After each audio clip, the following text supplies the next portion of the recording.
잠시 찾아온 평화는 폭풍전의 고요함에 불과했습니다. 아들 은호의 무사귀환으로 안도의 한숨을 내쉬었던 강재인의 일상에 또다시 어두운 그림자가 들이오기 시작했습니다.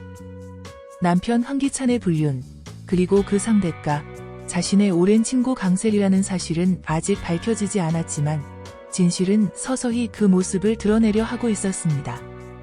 그리고 단순한 돈만을 노린 납치로 보였던 은호의 유괴 사건 뒤에는 누군가의 철저한 계산이 숨겨져 있었습니다.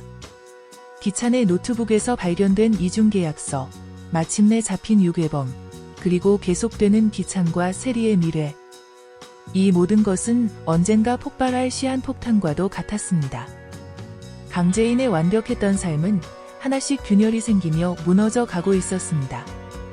그럼 지난 회차 줄거리를 살펴보고 3화 줄거리를 예상해 보겠습니다. 1화의 시작은 한밤중에 강재인이 가족들과 살던 집 앞에 홀로 서서 복수를 다짐하는 장면부터 시작했습니다. 강재인은 마음속으로 반드시 내 손으로 처단할 거야. 너희 둘은 지옥도 가기 전에 바로 여기서 지옥이 어떤 곳인지 알게 해줄 거야. 기다려라고 복수를 다짐했습니다. 현재로 돌아와 이야기가 시작됩니다.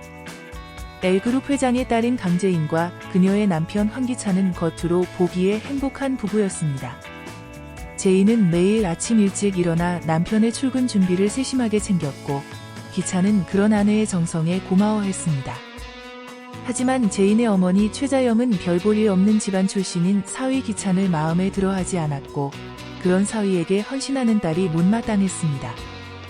그럼에도 재인은 늘 남편의 편을 들며 그를 지지했습니다. 한편 기찬의 형 황기만은 철없이 아내 도유경에게 투자금을 요구하기 일쑤였습니다. 의사인 유경은 매번 거절하며 차가운 태도를 보였고 시어머니 노숙자의 말에도 귀를 기울이지 않았습니다. 노숙자는 콧대 높은 의사 며느리가 마음에 들지 않았습니다. 재인의 어머니 자영과 기찬의 어머니 숙자, 그리고 기찬의 여동생 황나라가 함께한 점심자리에서는 불편한 기류가 흘렀습니다. 숙자와 나라는 유식한 척하며 오히려 무식함을 드러냈고 자영은 교양 없는 사돈들과의 자리가 불편하기만 했습니다. 그 와중에 숙자는 아들 기찬의 자랑을 늘어놓았고 자영은 마지못해 맞장구를 쳤습니다. 그러나 그 시각 기찬은 강세리와 불륜을 즐기고 있었습니다. 재인의 친구이자 회사 동료인 세리와 기찬은 비밀 관계를 유지하고 있었던 것입니다. 갑작스럽게 재인은 유치원으로부터 아들 은호가 사라졌다는 전화를 받았습니다. 놀란 가족들이 유치원으로 달려갔고 재인은 은호를 살리고 싶으면 20억을 준비하라는 협박 전화를 받았습니다. 경찰에 신고했다는 것을 눈치챈 유괴범은 은호를 죽이겠다고 재협박했고 재인의 아버지 강규철은 경찰 협조를 잠시 보류하고 현금 20억과 개인 경호팀을 준비했습니다. 한편 회장의 아들 강승우는 회사에서 아버지의 힘만 믿고 놀기만 했지만 그의 상사 김도희는 회장 아들이라도 업무에 충실할 것을 요구하며 엄격한 태도를 보였습니다. 아들이 유괴된 상황에서도 기찬은 세리와의 미래 때문에 집에서 걸려오는 연락을 받지 못했습니다. 노숙자는 돈이 많으면서도 일반 유치원에 보낸 재인의 집안을 탓했습니다. 그때 재인에게 의문의 소포가 배달되었습니다. 세리는 연락을 피하는 기찬을 만나기 위해 직접 찾아왔고 기찬은 자신이 불륜을 저지르는 동안 아들이 유괴되었다며 자책했습니다. 하지만 곧 세리의 위로에 자신의 잘못을 잊고 다시 미래를 즐겼습니다. 의문의 상자 안에는 피가 묻은 은호의 장난감이 들어있었고 이를 본 재인은 충격으로 정신을 잃었습니다. 2화에서 재인은 의문의 택배를 받습니다. 그 의문의 택배에서 발견된 피 묻은 장난감을 보고 기절했던 재인은 의식을 되찾자마자 은호를 찾겠다며 벌떡 일어났습니다. 때마침 집에 돌아온 기찬에게 매달려 은호를 찾아오라고 애원했습니다. 재인은 경찰에 신고하면 은호를 죽이겠다는 유괴범의 협박에 경찰을 따돌리고 기찬과 그의 형 황기만과 함께 유괴범에게 돈을 전해주기로 했습니다. 한편 실력 좋고 훈훈한 의사로 모두에게 부러움을 받는 김도윤은 성공적인 수술을 마치고 있었습니다. 집으로 돌아온 노숙자는 기운을 차리기 위해 밥을 먹었고 며느리 유경이 갈비를 구워주었습니다. 유경은 시어머니가 마음에 들지 않았지만 겉으로는 최선을 다했습니다. 유괴범들의 감시가 소홀한 틈을 타 은호가 차 밖으로 도망쳤지만 얼마 가지 못하고 다시 붙잡혔습니다. 그런데 마침 그곳을 지나가던 도윤이 현장을 목격하고 범인들을 뒤쫓는 데 성공했습니다. 몸싸움을 벌이다 은호를 구하는 데 성공한 도윤. 근처에서 은호의 목소리를 들은 제인과 기찬은 은호를 발견하고 안도의 한숨을 내쉬었습니다. 도윤을 범인으로 오해한 기만이 도윤과 실랑이를 벌이던 사이 진범들은 도망쳤습니다. 제인은 도윤에게 감사 인사를 전했고 몸싸움을 벌이다 다친 도윤에게 손수건을 감아 지혈을 해주었습니다. 대가를 바라지 않는다는 도윤의 말에도 기찬은 얼마를 원하냐며 무례한 질문을 던졌고 도윤은 끝까지 정중하게 거절했습니다. 아침 운동을 나갔다가 다쳐서 돌아온 도윤을 본 그의 어머니 정윤이는 걱정 가득한 잔소리를 늘어놓았습니다. 기만은 조카를 찾았다는 소식을 전함과 동시에 어머니 숙자에게 눈치 없이 돈을 달라는 얘기를 꺼냈다가 한 대 얻어맞았습니다. 최자영은 경찰 몰래 제인과 함께 범인을 만나려고 했던 기찬을 무모하다며 나무랐습니다. 자신을 무시하는 장모 앞에서 기찬의 열등감은 점점 커져갔고 열등감과 처가에 대한 분노가 커질수록 내연녀 세리를 찾게 되었습니다. 한편 세리와 만나기 위해 자리를 비운 기찬 대신 강승우가 기찬으로부터 계약서를 출력하기 위해서 알려준 비밀번호로 노트북에 들어가게 됩니다. 강승우는 혼자 찾기가 어렵다고 판단하고 비서인 김도희에게 도움을 청합니다. 김도희는 기찬의 노트북을 살펴보던 중 의문스러운 이중 계약서를 발견했습니다. 기찬은 계속해서 세리와의 미래를 즐기며 그녀에게 미래까지 약속했습니다. 아들 은호를 찾고 일상으로 돌아가려고 노력하는 제인은 오랜만에 친구들과 모임을 가졌습니다. 그 자리에 기찬의 내연녀가 등장했는데 바로 제인의 오랜 친구인 세리였습니다. 제인은 아직 기찬이 불륜을 저지르고 있다는 사실과 그 상대가 세리라는 것을 모르고 있었습니다. 삼화는 아들 은호를 되찾은 후 강제인의 일상은 겉으로 보기에 평온을 되찾은 듯한 모습부터 시작됩니다. 하지만 그녀의 마음속에는 여전히 불안감이 자리 잡고 있었습니다. 은호의 유괴 사건이 과연 단순한 돈만을 노린 범행이었을까 하는 의문이 들었기 때문입니다. 부모님의 반대에도 불구하고 사랑하는 남자와 결혼했던 제인은 이제 육아휴직 중인 상태로 강규철의 대저택에서 은호를 더욱 꼭 껴안으며 안도의 한숨을 내쉬었습니다. 아침 일찍 출근한 황기찬은 세리와 헤어진 후 사무실로 향했습니다. 어젯밤 호텔에서의 그들의 만남은 여느 때처럼 뜨거웠고 기찬은 세리에게 당신 하자는 대로 다 해결하는 약속까지 했습니다. 전직 검사에서 YL그룹 전략기획팀 이사가 된 기찬은 이제 그룹가의 일원이 되기 위해 노력했던 과거를 뒤로하고 충직한 대릴사위의 가면을 벗어 던지려 하고 있었습니다. 사무실에 도착한 기찬은 우선 자신의 노트북을 확인했습니다. 어제 처남 강승우가 회장님이 계약서가 급하게 필요하다고 해서 기찬은 강승우에게 노트북에 로그인해서 계약서를 찾아 가져다 드리라고 했었던 것입니다. 그런데 노트북에 들어있던 이중계약서 문서도 강승우가 열어본 흔적을 발견하고 기찬은 심각한 표정을 지었습니다. 곧바로 기찬은 강승우를 자신의 사무실로 불렀습니다. 강승우 씨, 노트북 안에 있던 서류들 왜 다 열어봤습니까? 기찬의 목소리에는 억누른 분노가 담겨 있었습니다. 한량이지만 밝고 낙천적인 성격의 승우는 태연하게 뭐가 뭔지 모르겠어서 뒤적였어요 라고 대답했지만 그의 눈빛에는 무언가를 알아챈 듯한 기색이 역력했습니다. 엄한 아버지 규철의 잔소리도 흘려들으며 살아온 승우였지만 이번만큼은 가볍게 넘길 수 없는 문제라고 느꼈습니다. 한편 김도희는 YL그룹 전략기획팀 대리로 자신의 업무에 열중하고 있었습니다.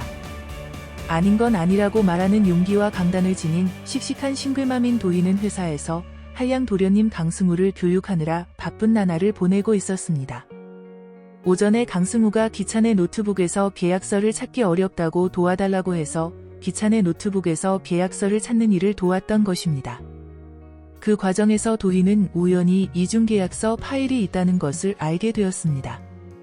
도희는 자신이 본 계약서에 대해 혼자 생각했습니다. 이사님 노트북에서 봤던 계약서는 뭘까? 계약 업체는 같은데 이것과 내용이 달라 그녀는 회사에 불이익을 주는 계약이 아닐까 의심하며 이 일을 어떻게 처리해야 할지 고민했습니다.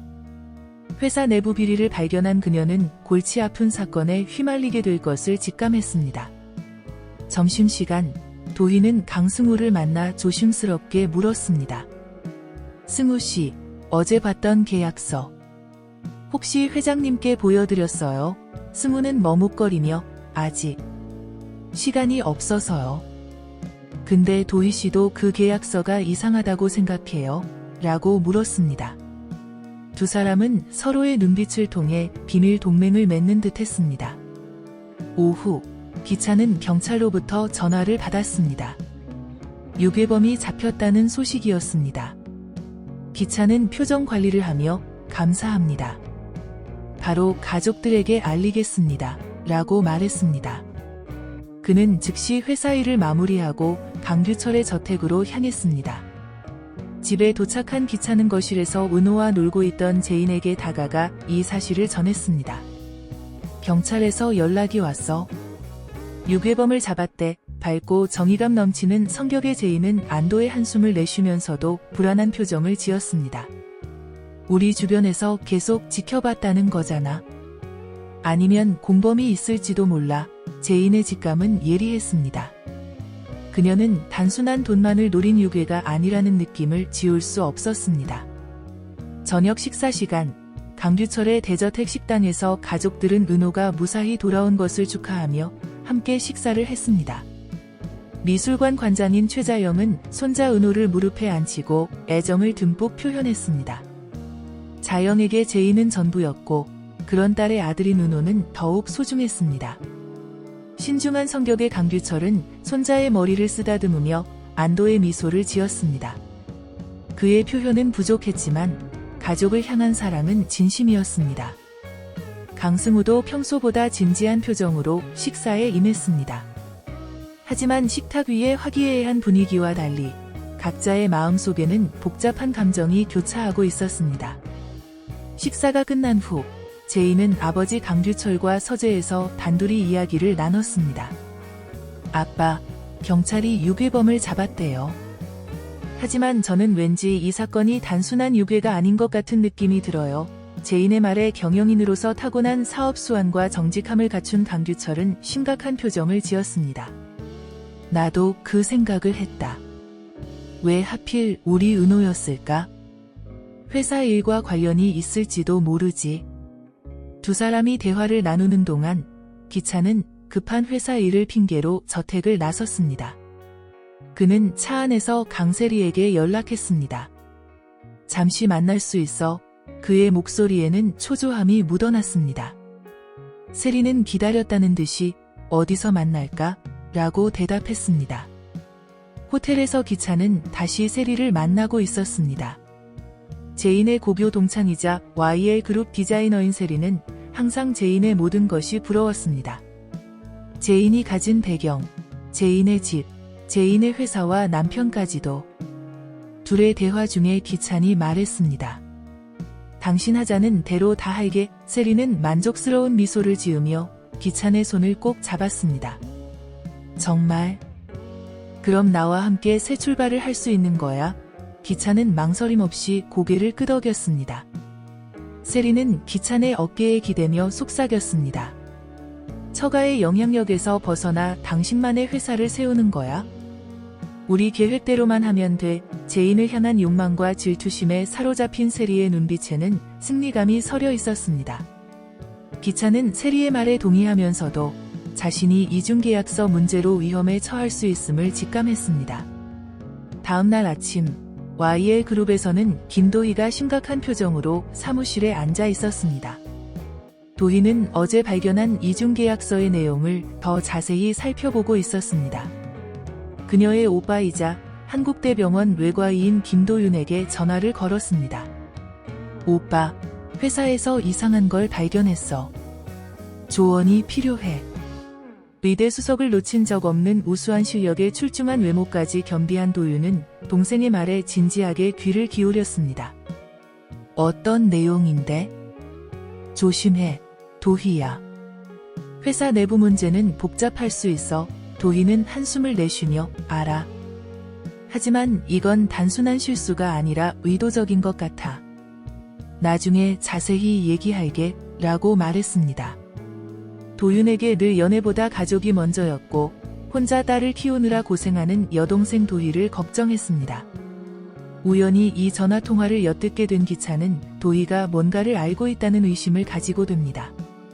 이 장면을 끝으로 3화는 마무리됩니다. 2화까지의 내용에서 평화로운 제인의 집안의 갈등을 유발하는 사람은 기찬과 셀이라는 것이 확연하게 표출되었습니다.